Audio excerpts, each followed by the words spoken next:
आप देख रहे हैं देश का सबसे भरोसेमंद चैनल दिल्ली नेशनल।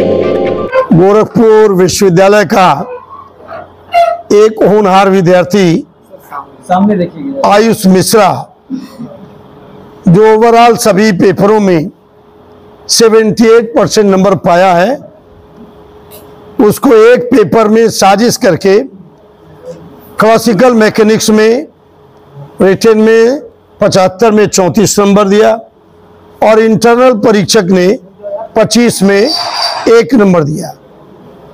गोरखपुर विश्वविद्यालय के ऑर्डिनेंस में ये प्राविधान है कि केवल अटेंडेंस पर जिसका 75% होगा उसको 5 नंबर मिलेगा, लेकिन इस बच्चे को 1 नंबर दिया गया। इस बच्चे के भविष्य को बर्बाद करने की सुविचारित आपराधिक साजिश थी। इस साजिश का मुख्य किरदार विभागाध्यक्ष था, आंतरिक परीक्षक था और क्लासिकल मैकेनिक्स का परीक्षक था। इन तीनों को बर्खास्त कर उनके खिलाफ सुसंगत धाराओं में FIR करने की मांग करता है। मामला क्या हुआ था इसमें? उसके पिता की मृत्यु भी हुई है।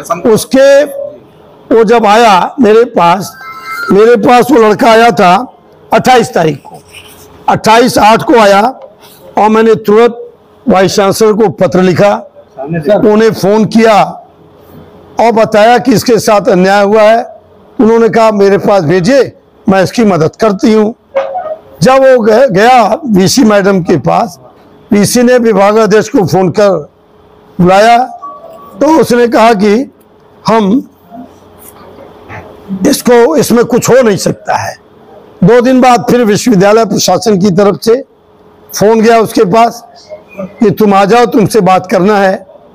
वो अपने पिताजी को लेकर आया और उसके पिताजी के साथ बहुत बदतमीजी और बहुत दुर्व्यवहार किया विभागाध्यक्ष ने।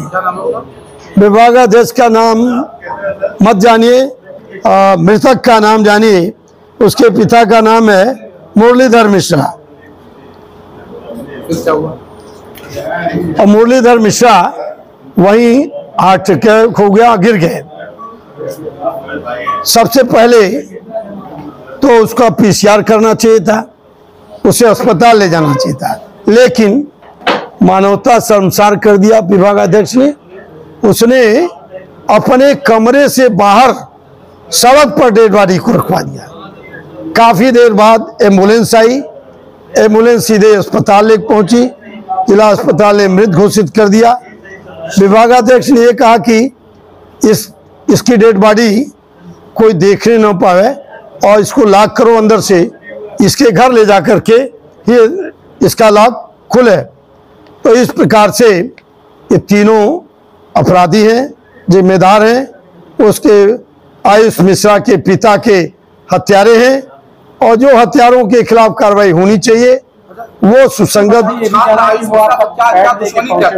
मेरा पैड मेरी चिट्ठी पहुंचा लेके तो भड़क गया, कहा नेतागिरी करते हो, तुम्हारा करियर खराब कर दूंगा।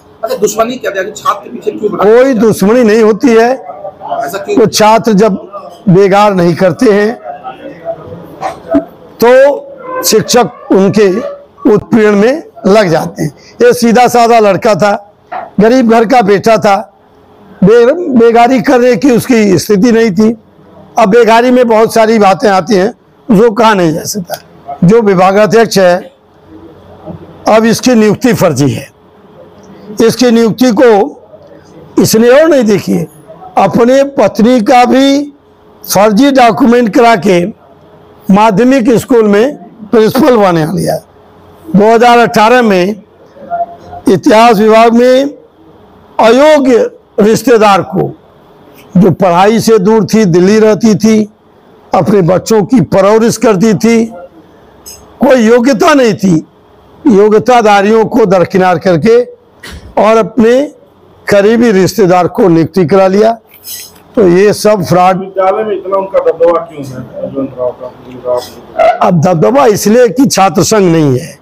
छात्र संघ होता तो उस पर विश्वविद्यालय प्रशासन पर अंकुश लगता, व्यवस्था ठीक ठाक चलती। अब समय आ गया है कि सब लोग संगठित हों और आपसे भी आग्रह है कि आयुष मिश्रा के पिता के हत्यारों को जेल भेजने में जो मदद कर सकते हो वो करें, ये मेरी आपसे अपील है। क्या ये आपका लेटर लेकर के लड़का गया, इसके कारण वो प्रोफेसर भड़क करके उसके पिता को डांट लगाई? भाई पहले से उसके दिमाग में अगर आपराधिक विचार नहीं होता तो कैसे 25 में से 1 नंबर देता, कैसे 75 में से 34 देता। आपराधिक विचार तो उसके दिमाग में पहले था। चिट्ठी देखकर कोई आपा खो बैठे और किसी के साथ दुर्व्यवहार करने लगे तो ये उचित नहीं है। क्या लग रहा भाजपा सरकार में न्याय मिल पाएगा?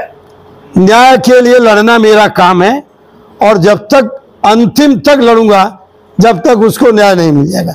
जो करना पड़ेगा सब करूंगा। सर, छात्र राजनीति से आप आए हैं, छात्र राजनीति आपकी है, छात्र संघ समय है नहीं, बात तो होती है लेकिन छात्र संघ कभी होता नहीं है, तमाम तरह के आयोजन हो। देखिए, निरंतर संघर्षों से एक ऐसा वातावरण बनता है जब सरकार को निर्णय लेने पड़ते हैं। लंबे समय से अब देश में संघर्ष की राजनीति तो रही नहीं। विद्यार्थी आंदोलन जो लोकतंत्र की नर्सरी था वो बंद हो गया, तो लोकतंत्र की नर्सरी बंद होने से जो प्रतिकार की शक्ति युवा पीढ़ी में होनी चाहिए वो नहीं है।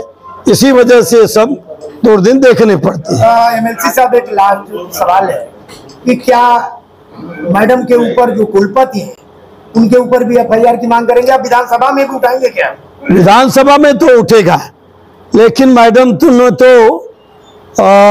विभागाध्यक्ष को बुलाया, समझाया, इसमें देखो इसको ठीक करो, लेकिन वो विभागाध्यक्ष नशे में था तो भड़क गया और पीयूष के पिता की जान ले बैठा।